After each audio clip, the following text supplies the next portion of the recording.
شکر چې دی د دې دوه قسمونه دي د شکر. یو دی زبانی شکر، لفظي شکر ته وایي. زبانی او لفظي شکر دا دی چې کلم تا ته د الله نعمت راغی، تا هغه نعمت استعمال کړ او ته دا الفاظ ووایې چې الحمدلله، دا تا د الله ثنا وویله، تا د الله شکر ادا کړ په دغه نعمت باندې. ځکه د هر نعمت د استعمال نفس چې کوم دعاګانې راغلي دي نو د هغه دعاګانو اولنی لفظ څه دی؟ الحمدلله. که هغه خوراک دی الحمدلله الذي اطعمنا وسقانا، یا داسې نورې چې کوم دعاګانې، قضای حاجت نفس دعا ده، جامو د اغوستلو نفس دعا ده. د هرې دعا ابتدا چې ده هغه الحمد باندې ده، او الحمد چې دی دا د الله پاک شکر.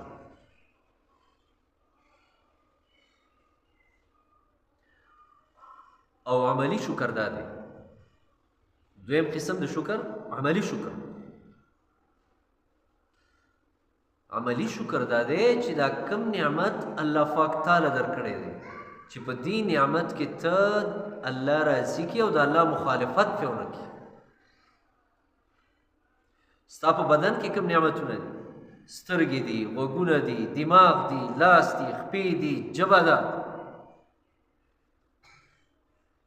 چې دا ټول د الله په مخالفت کې استعمال نشي، دا د دې نعمتونو شکر دی.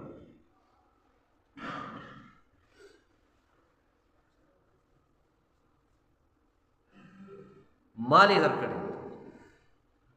مال یې درکړی چې ستا دا مال دا په هغه ځای کې استعمال نشي کوم ځای باندې چې الله خفه کېږي.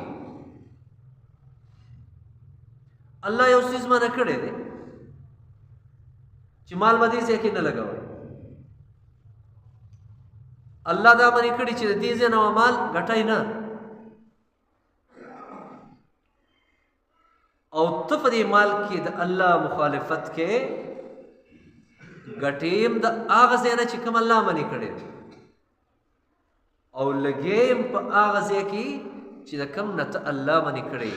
دا د مال نعمت به تا سره پاتې کېږي نه، دا به تا نه ځي. لږ ټیم واخلي اړین او دا به ځي. الله پاک قرآن مجید کې فرمایي، مثال کے طور پر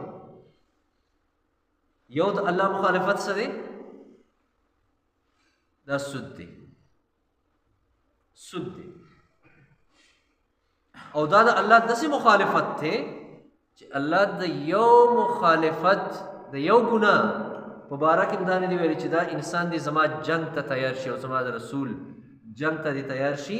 خو د سود باره کې ضرور دا فرمایلی چې فأذنوا بحرب من الله ورسول.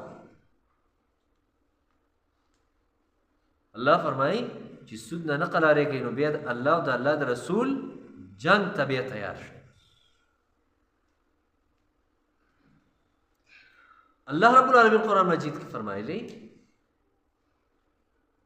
وما اتیتم من ربا لیربو فی اموال الناس فلا يربو عند الله. کم مال چې هغه تاسو په سود باندې وګټئ یا په سود باندې ورکئ او سوچ هم دی چې دا به دې سره زیات شي، الله فرمایي دا د الله په نیز نه زیات دی، دا به کمیږي. سورہ بقرہ کې الله پاک دا فرمایلی یمحق الله الربا، یمحق الله الربا ويربي الصدقات، یمحق الله الربا ويربي الصدقات. الله پاک سود چې دی دا ختمی، دا محو کوي، او صدقات چې دي دا زیاتوي. یعنی صدقې سره مال زیاتیږي، زکات سره مال زیاتیږي. بیا به په 100 روپۍ دومره کار کېږي چې هغه به ستا په 10,000 باندې نه کېده، برکت راشي. الله فرمایي الله د سود مال چې دی دا ختموي، دې باندې زوال راځي. حدیث کې راغلی نبی کریم صلی الله علیه وسلم فرمایلی الربا وان كثر فان عاقبته الى قل.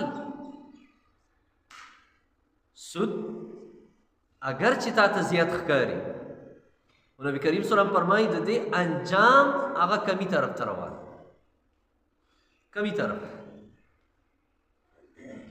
کمی به د باندې راځي، پریشانه کېږي به. ځکه علماو لیکلي تابعینو چې د سود د مال نحوست د دې دا سپیروالی دا د دې انسان د 9مې پیړۍ پورې به چلي.